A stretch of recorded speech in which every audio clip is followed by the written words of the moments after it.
Last week I was at North Motorcycle in Edinburgh to see the progress of a custom Ducati build commissioned by Smokehead Whiskey. We also toured the amazing workshop space. I made a video of that and I've linked to it in the description. But in this video today, Tyler tells us more about the bike and his process. Maybe you can just tell us a little bit about the project and how it came about? Yeah. Well, it was sort of like I knew somebody that knew somebody. The next thing I know is some guys from Smokehead are here and, want to see what I do. The shop is pretty cool, sort of like a bat cave. It's a good facility for making and creating and welding and cutting and, being around machines. So Smokehead sort of found a commonality between what I do and what they do and what their customers and my customers, how we can relate. So they decided to have me build a bike, which is cool. Yeah, and I mostly work with Ducati. I service and repair Ducatis, that's really what most of my business is. So I wanted to use a Ducati engine and Ducati parts, but sort of reshape it in a way, just in the style of a bike that I really like to ride, which is sort of comfortable, really fast, and has an old look. I just had a frame jig set up a while ago to sort of place the motor and the steering head and forks and swing arm, everything in place, and just connected the dots, All the steel tubing is hand bent and it's all TIG welded, and I recently rode it down a hill just to see if my recipe worked, see if it steers and see if it stops, see if it feels good. So I'm using multi-strata suspension. I'm using a motor from an S2R 1000 Monster, and a lot of the parts are handmade. It's I don't know, a couple months before it's going to be finished. I'm just getting to the point where I'm going to start shaping the fuel tank. This wire sort of gives you an idea of the profile, where the tank will sit and what shape it will be. There'll be a little seat cowl, and I made this little taillight out of a microphone. It'll probably sit back here somewhere. Just a mix mash of parts and handmade stuff. I just want something fast and comfy. So where do you get the wheels from? Are they from a Ducati as well? Well, the hubs are from a Ducati Sport Classic. I wanted to use those so I could use, a lot of these spare parts I have laying around, like the brake rotors and calipers and stuff that I'm really familiar with, modifying to make things work together. But the rims are just 19-inch aftermarket rims that are laced up with stainless spokes to Ducati hubs.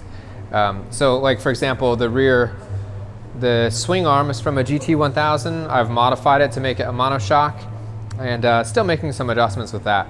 But I used a GT 1000 hub, which with the right axle and brake caliper, everything will just bolt up. It makes a sort of a seamless assembly rather than having to make every single part, making axles and making spacers and caliper mounts and stuff. I wanted to focus more on overall picture rather than spending months and months on fabricating every little nook and cranny. And then there's some kind of little bits and bobs on there I've spotted. So the pod filters, remove the airbox, I guess? Yeah, I've gotten rid of the airbox. I wanted to run a single backbone in the frame, and a lot of Ducatis are a box frame, which gives you a lot of space under the tank, but it also makes the shape of the bike very wide. I wanted a really skinny, narrow look. So yeah, there's not a lot of space under here for an airbox. I could create one, but I'd rather keep it really clear and open. I mean, this bike, you can tune it properly to run with pod filters. It takes a little bit of work, but I like the minimal look.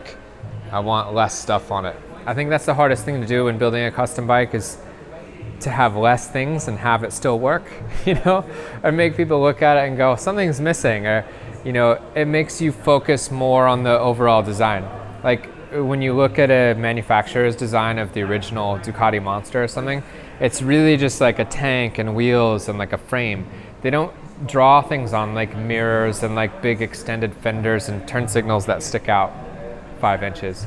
They just they kind of want it to be in its purest form, you know. The other kind of part I spotted was the. Do you say it's a damping remote from the rear shock? Yeah, so this is a preload adjuster for the rear shock. So like I said, the suspension came from a multistrada, and yeah, it'll be mounted to the frame just here and allow you to sort of stiffen it up or loosen it up, you know, depending on who's riding it or, you know, how it feels. So.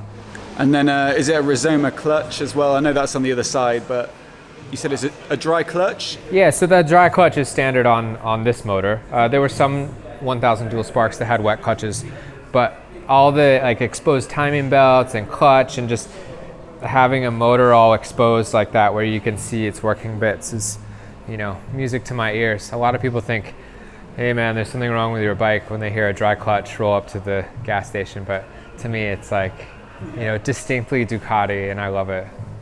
Obviously you're a professional mechanic, so this never happens, but for us amateur mechanics at home, there's often like a sticking point on something quite simple.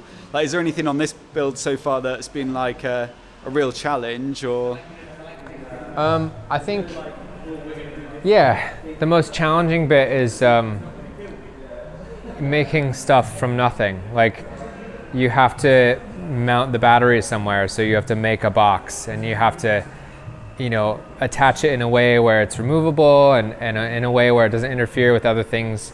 And so, you know, the hardest thing is to make something, design it, and then create it and have it work. Yeah. So there are bikes out there that, you know, you'll see in shows and things, and they don't actually go down the road. But I want to ride this one. So I think, yeah, building a frame that's like well centered and symmetrical and like functional and strong, that's probably the most challenging.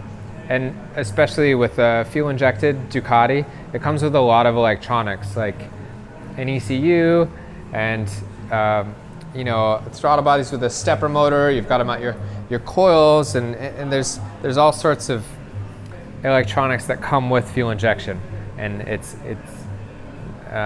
it's hard to make it a simple thing when you have to cram a lot on just 2 wheels, you know. So what's left to do on this project? So I'm at the point where I've taken a Ducati wiring harness that's going to work for me, where I only have to make minor modifications to it, and I'm making mounts for the coils, mounts for the regulator, the ECU, the fuse box, the relays. I'm just placing everything and making sure that before I have the frame powder coated, everything has a place that's bolted up in a home, you know? And I'm also moving on to sheet metal shaping. So this is the tunnel for the tank. It's the inside of the tank that the tank will be built around. And you know, it'll have a little fender and maybe a little seat cowl.